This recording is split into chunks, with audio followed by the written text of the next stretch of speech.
Un grand merci à la Marche pour la vie d'accueillir pour la 2e année consécutive une délégation de professionnels de santé dont la mission est de soigner et pas de tuer.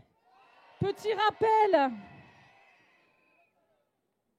notre clause de conscience est bien mise à part, est bien mise à mal, celle des médecins, mais celle de tous les autres professionnels et auxiliaires médicaux. Je vais vous donner un exemple.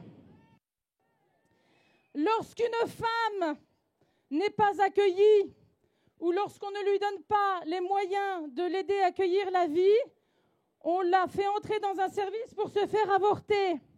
Qui est-ce qui est concerné?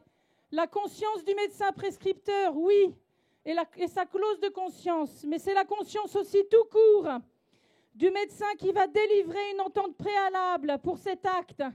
C'est celle du médecin radiologue ou échographe qui va évaluer la grossesse. C'est celle du pharmacien qui va délivrer le médicament et qui n'a pas accès à la clause de conscience. C'est celle du biologiste qui va le fabriquer.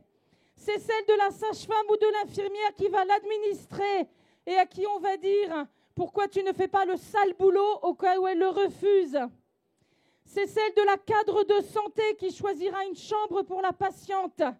C'est celle de l'aide-soignante ou de l'auxiliaire de puériculture qui va préparer la femme à l'intervention ou qui va nettoyer le bloc et jeter les déchets obstétricaux, ou plus exactement le fœtus, dans la poubelle. C'est celle de l'ASH qui donnera l'eau à la femme pour avaler la prémédication.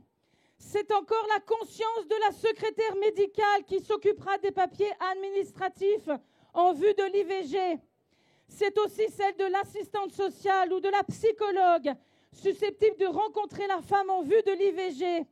La conscience est mise à mal aussi chez l'ambulancier ou le brancardier qui va accompagner la femme vers le bloc opératoire et tant d'autres professionnels.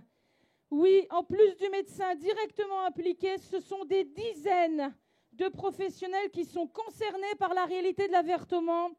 Et eux, qu'en est-il de leur conscience? Ils n'ont droit qu'à une seule chose, celle de se taire, celle de ne pas exprimer d'empathie envers les femmes et encore moins une opinion. Il y a beaucoup de jeunes. Alors, en tant que vieille infirmière, puisque à plus de 20 ans d'exercice, on fait partie des vieilles, hein? Donc, je m'adresse aux jeunes. Nous avons un devoir, avant d'avoir des droits, nous avons un devoir, celui de refuser l'instrumentalisation de nos professions à la culture des morts.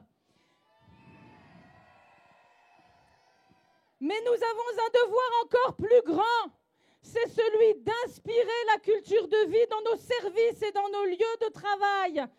Soyons des entrepreneurs de la culture de vie. Soyons des passionnés et des amoureux de la culture de vie.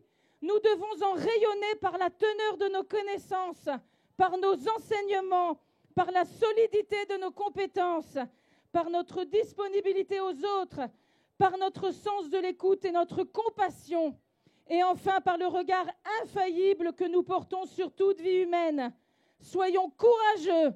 Soyons confiants en nos talents et en nos capacités à répandre la culture de vie. N'ayons pas peur, ne craignons rien, nous ne serons jamais seuls.